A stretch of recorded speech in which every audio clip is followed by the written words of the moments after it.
Welcome to House of NIO, a NIO podcast exploring the latest in electric vehicle innovations. In this episode, meet Marco Kraus, Senior Director of Digital Cockpit at NIO Europe. With deep expertise in developing and optimizing software technologies for electric vehicles, and Felipe Munoz, a leading automotive expert in mobility and vehicle analysis. Together, they will unpack the evolution of the digital cockpit and NIO's vision for transforming traditional dashboards into intelligent, connected environments.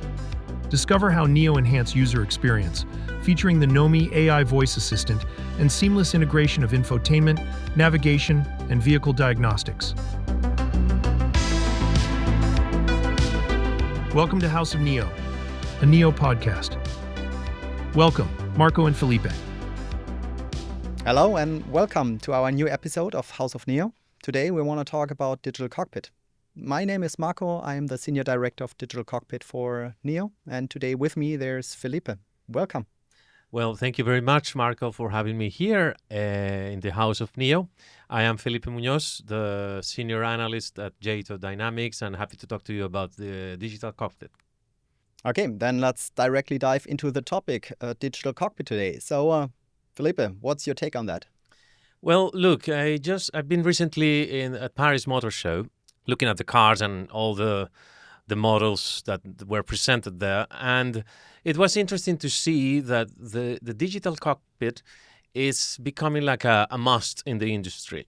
In the past, you usually see this solution in the high-end premium cars. But now it's pretty much at every level.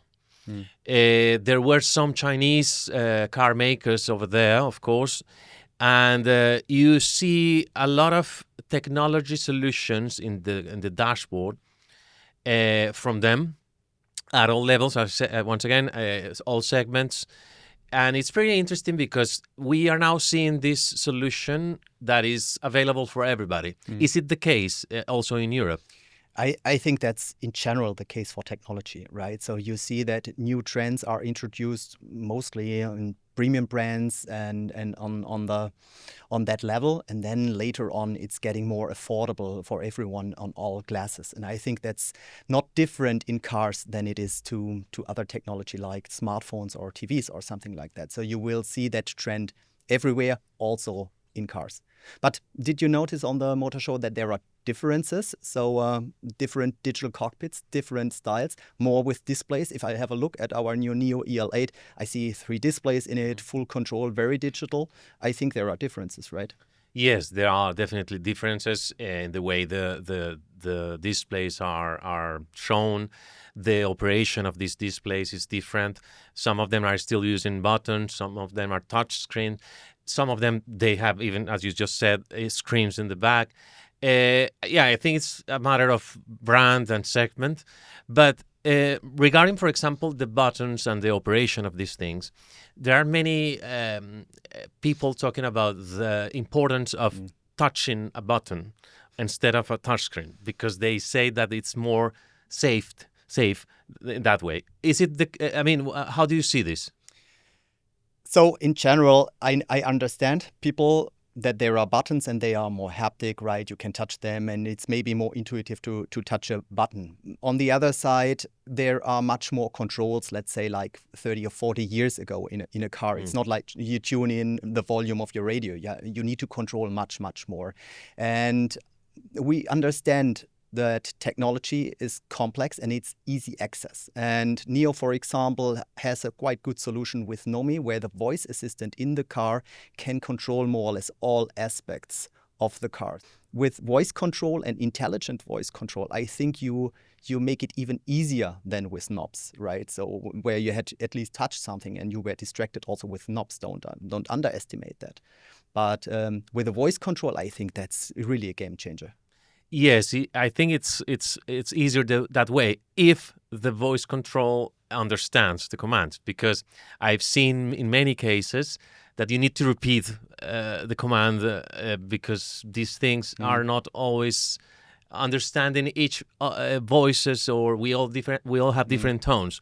And that's another complaint I've seen from the users of these things, because when they're driving, they need immediate response. Yeah. I think the Nomi system from NIO is quite intuitive, right? Absolutely. So we had a podcast with Olga, the EM for Nomi here recently, and she explained very detailed how Nomi is working and how things are kind of connected to the digital cockpit. And I think, especially related to voice assistant, we are in a very, very interesting phase from development point of view, because together with AI, things become now really much, much more powerful. While the last 10 years where voice assistants were still existing, exactly how you described. So there's kind of misunderstanding. The commands are not the voice assistant did not know what to do with the commands and so on. And now we are in a situation with all the hype around AI, the new technologies that were developed the last 2-3 years, right? We see that's coming also into cars, and also Nomi was just released with Nomi AI included, right? And you see things are much more intelligent now. They know based on the context, what you want, and you can control the car even if you're not completely verbally precise. Right. They can do it. So that's really at the moment a game changer. We will see much more development here the next 2 years. But I think this is really, especially for AI together with voice control, we are in a very interesting phase. Well, that's good to know, because especially the elder people, they struggle sometimes with all of these commands and all of this technology. Which is, I mean, understandable. we all need to consider these users, right? Is there a way in particular NIO, but in general the industry, trains the users when they get the new car? These systems, they are intuitive. They are supposed to help the driving. But do you need some training in order to better understand the features and how to use it properly? Is there a way the brand interacts with the user so the user can know how to use the system? Things are developing. So touchscreens are nowadays standard in the cars, right? Touch control, and even voice assistants are more and more in mid-class and even entry-class cars, right? So things are become more and more standard. But to be honest, we are years behind the technology standard that is, for example, standard in China today. And you can, let's be bold, but I would say this is kind of, we can see a bit the future there. If you look at that motor shows and the development and what's on the road there, you can see what will be available in Europe in a few years. And in Europe, it's not about the technology would not be available. It's more about the acceptance. And I think from a European culture and also German culture, things take a bit more time. I recently read something about the concerns of users about this digital cockpit, and they, more than half, they think that all of these features and all of this technology can be dangerous when driving, or let's say it can be they are not concentrated enough when they are driving. Probably that also explains why Europe is taking longer, no? Probably safety is more a concern here than in China. I don't know. Could be the case, but in general, NIO also takes care, not just from a legal perspective, but also from a user perspective, that safety is absolute first, right? So we have a lot of infotainment technology in the car. And also with the displays, you can do quite a lot of things, like we recently released the karaoke application or the web browser in the car. These are things really great, really. We have a lot of fun with it in the car, but this is all not available. You can't use it during driving, or at least the karaoke application you can do then on the rear seat. So my kids love it. But in the end, such functionality that's distracting is obviously not while driving, right? So some functionality is restricted while driving. Some accessibility, as I said before, accessibility should be simplified. And in all other cases, at least when I drive, I'm already used to it. I use Nomi a lot to control my car. Okay. Yeah, it's interesting to see all of these changes. What about the passengers in the rear, in the back? Because we are always thinking, the driver, of course, needs to have all the information the passenger next to him, probably also, because now recently you start to see the displays in front of the passenger. But in the back, where there are usually children or people who are just there doing nothing, that's where I think all of this technology should also be available. So because these people are not driving, they don't need to pay attention to the road, they are just staying there. Isn't there the case where we will see more of these solutions in the back? I'm quite sure this will also further expand, right? I mean, in many NIO models, you see also already the display on the rear seat for media control, or what's really important and often underestimated is the ventilation control on the rear seat. So you see it when there is a display on the rear seat, it's used for controlling your air conditioning there. Yeah. Media control is done there, but you can also do it for example, showing the navigation and the navigation context there. And things become even smarter and more intelligent, and then it's even more useful. Let me make an example. So when you use the navigation, so you might have a situation that you see things around you that you are interested in, or that you want to know where the next restroom is, or where you can charge or eat, and all that information is also important on the rear seat. So together then on the back seat, having Nomi to access the voice, plus a display to show you the context of your drive, of your navigation, and that makes it also on the rear seat quite powerful. That makes me think that there are no limits to what the drivers and users of these digital cockpits want. I mean, if today it's mainly about navigation, it's mainly about infotainment, right? More or less. Yes. But with AI, there's no limit, right? In general, that brings us a bit to the point what digital cockpit is, because that's a kind of a broad word, right? And I'm quite sure we don't mean that it's just a display to have a digital version of the speedometer. This is not what we mean with it.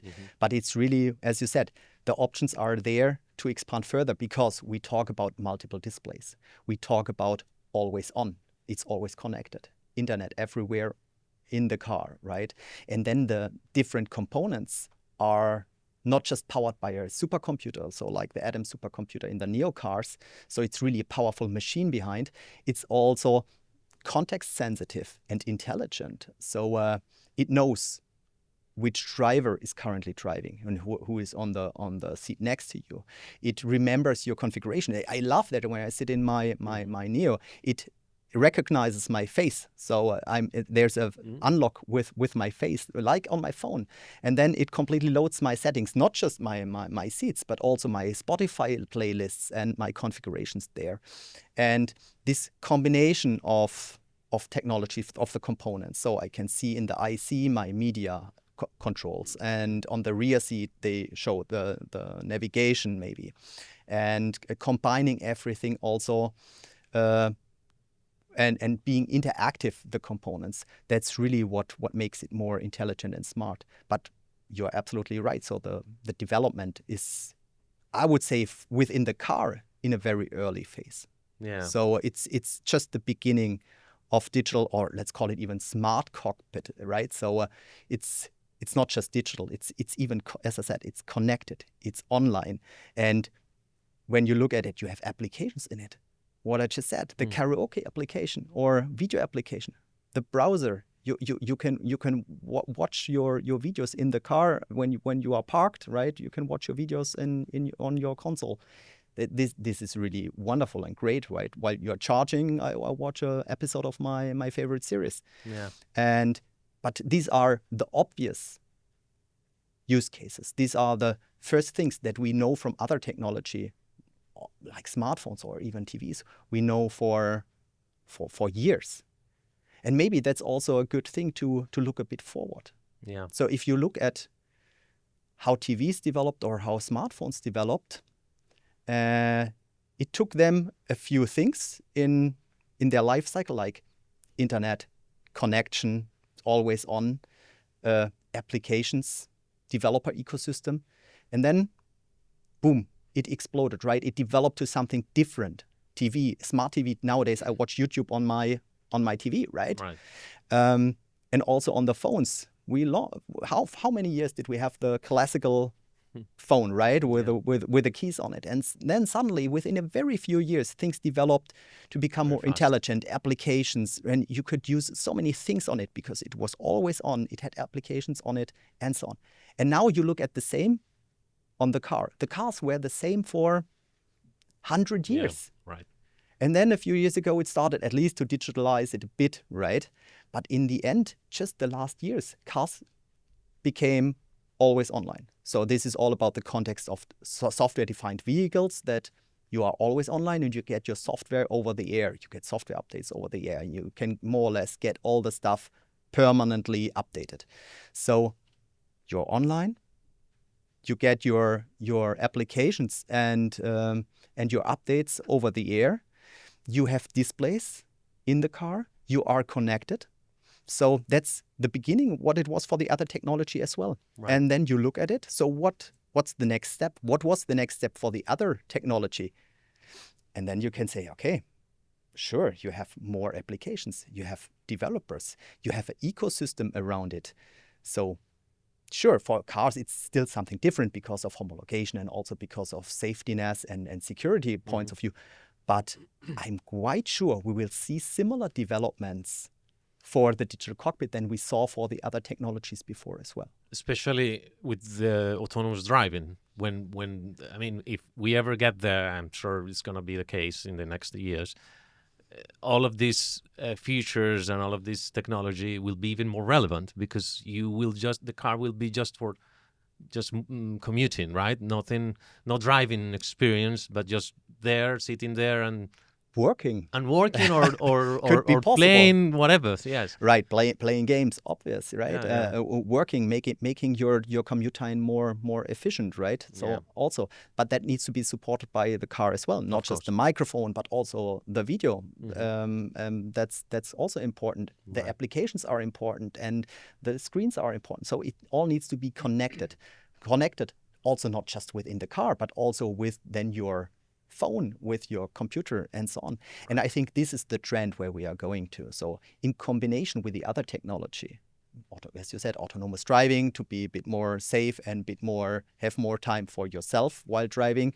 On the other side, with a car and you as a person, this all needs to converge, right? And this is what we're gonna see in future. And also here, you can have a look to China, where autonomous driving is a step ahead. Right. And NIO has in China quite funny things like the glasses, the AR glasses in China, right, that are available there already, or the NIO phone that is available in China. So these are gadgets. The gadgets are together with a combination with your car. It's one ecosystem. And there you already see that it's not just cars, but also the technology around the whole ecosystem that makes things as a unique experience. I think this integration with the existing technology is also important because, we are all the time with our cell phones, right? And there is this trend, as we just mentioned, of having a lot of screens everywhere in the car. And some people are just saying, look, I don't need so many screens because I'm always paying attention to my phone. As long as, because my phone is the one I know, that screen is just telling me where we're going and the usual stuff. I think these screens or all of these displays in the car should be integrated to what you have on your phone.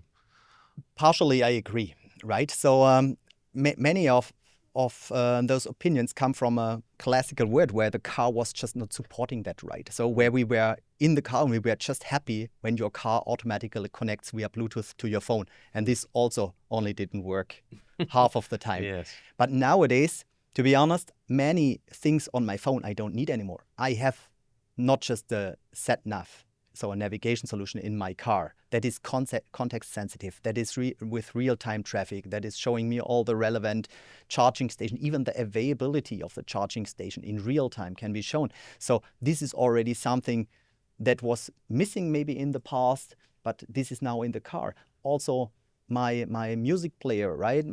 I have YouTube and Spotify in my car. Why should I have that then on my phone? Right. So I think it is important that the quality of the digital cockpit in general, but the quality of the applications and the quality of things that you wanted to use, right? So as I said, the applications are key here, that the quality of these applications and the integration in the car, that this is good, that is really great, that's a user experience like you know it from your car, Right. from your phone, right? So when there's a difference, so your phone is great and it works good and you are in the car and you have nothing, then sure, you want to use your phone.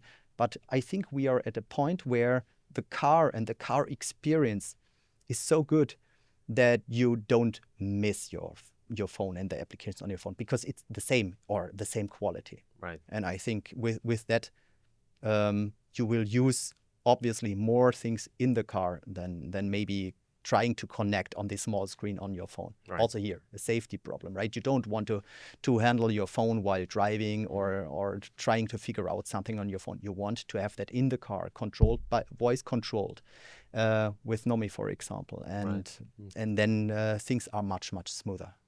That makes me think that there are two ways of approaching this new technology. Because the traditional car makers, they've been doing one thing for more than a century that way, in a very engineering way, while the new entries, the new high-tech companies such as NIO, they were born after all of this development, right? So is it easier for a company like NIO or let's say other startups to integrate the technology in the car instead of doing the opposite, what the other legacy car makers are doing, which is just bringing the technology into what they know what to do? NIO has this spirit. It's a user-centric company where software-defined vehicle is really the basis, how we build things, right? So sure, car manufacturing and the quality of manufacturing car is still super important, but as important it is to have software and a good quality in software in the car. And I think NIO has here a very good start to look at all things equally, while maybe as you said, the classical manufacturing was different and they had to start with one and doing later the other. And NIO started with having kind of software defined and the software and in the car and the digital cockpit designed together with the car itself. And this is what you see also in the end, because it feels all as one ecosystem, as one. You feel really that it's integrated, that it belongs together, that there's a user experience that's really seamless. And I think, what I know is that the Chinese car brands are gaining even more traction in China because of this, because the software is developed from zero. I mean, it's from these companies that are making these things in-house, and is very intuitive, which is not the case in the rest of the world. Why is it the rest of the world struggling to come up with these simple solutions? I don't think it's so simple, to be honest. I mean, it looks simple and it's great that we can make it look simple, but I think it's a quite complex process. What I said just before, it needs to be one ecosystem. It needs to converge between car and hardware towards software without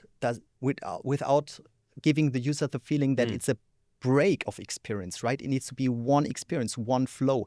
And having that, you can only do it if you have it in one unified development. So the hardware and the software development at NIO goes hand in hand. It's really not just the same teams and sitting on the same sites. It's really also about an aligned process.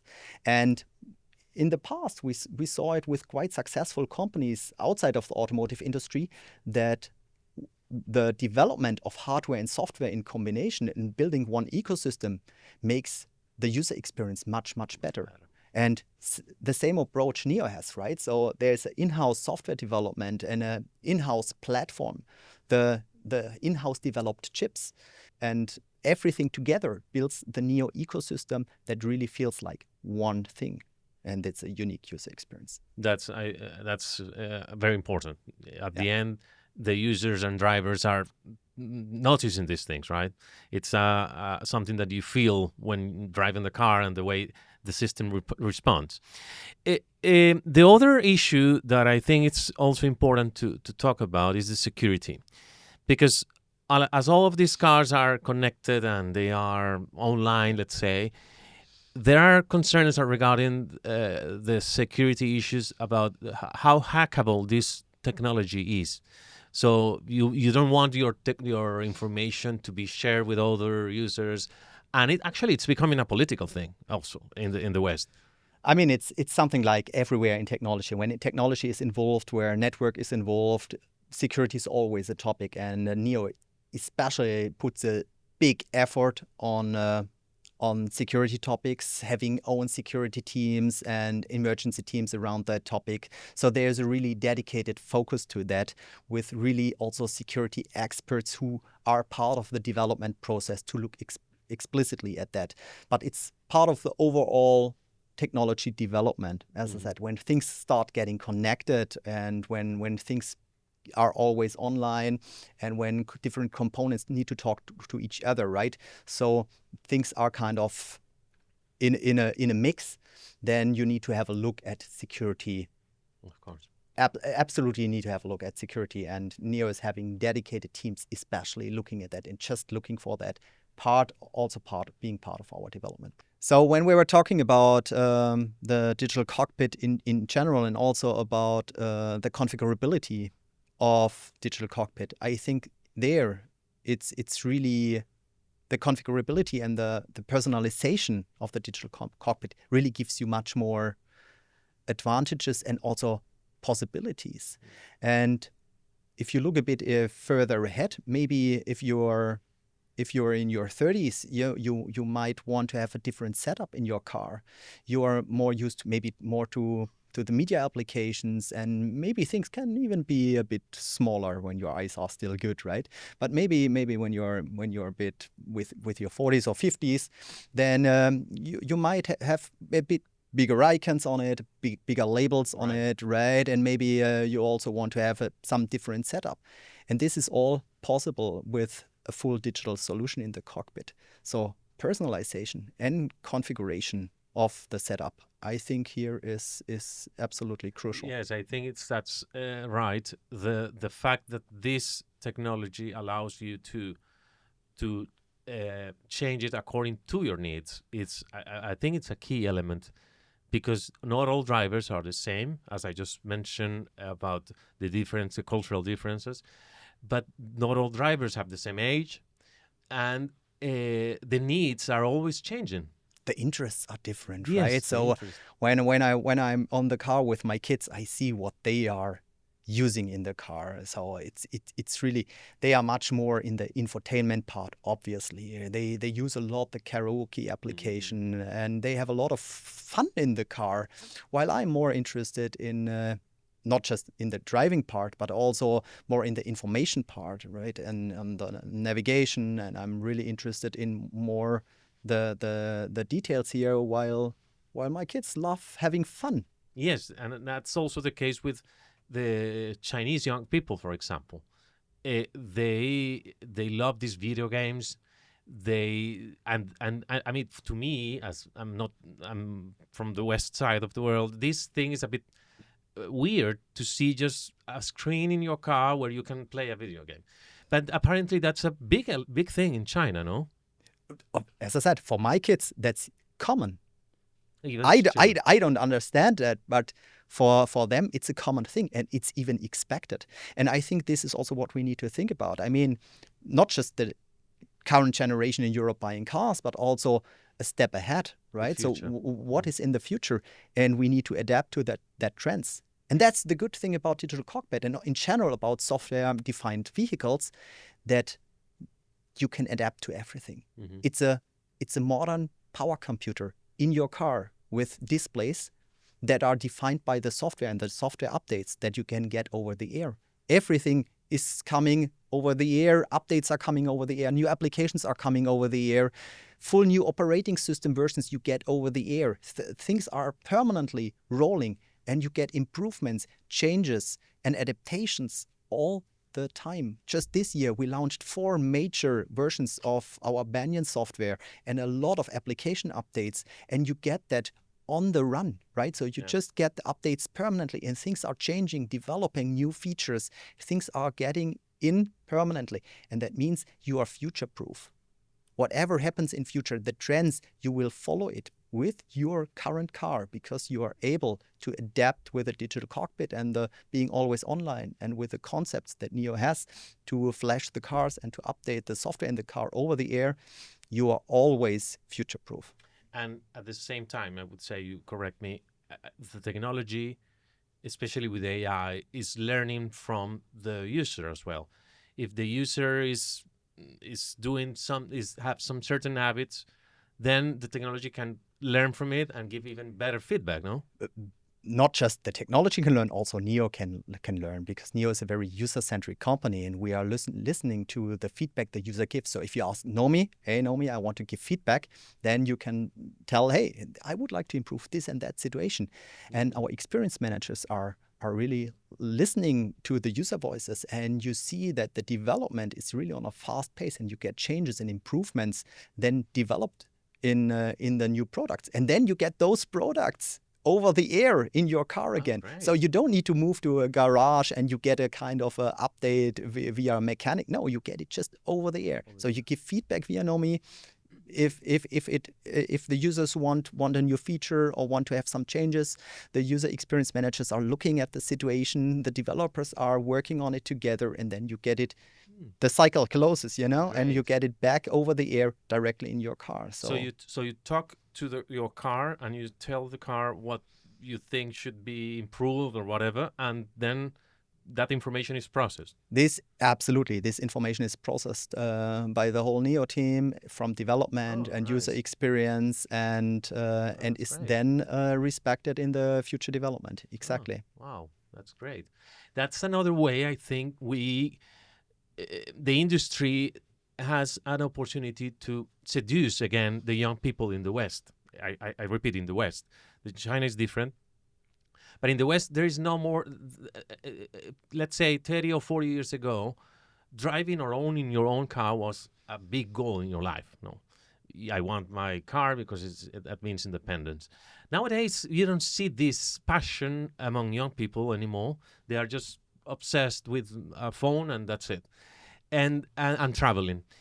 But I think the industry needs to seduce again these young people, because that's the future, no? And one way of doing it is just by showing how the technology can integrate with your life, no? Bring a modern car, electric car that fits to the current lifestyle, together with modern technology, like you know it from the phones and so on. Bring that all together in one car, and then I'm sure you will also reach the young people again. Great. So I think we come here already to an end of today's episode. So thank you so much, Felipe, for being our guest here today. It was a pleasure talking to you. It was my pleasure, Marco. Thanks for having me here to exchange opinions about this interesting topic. Thanks to Marco and Thank you. Felipe for your insightful discussion and your valuable perspectives on today's episode about digital cockpits. Drive forward with House of NIO, a NIO podcast.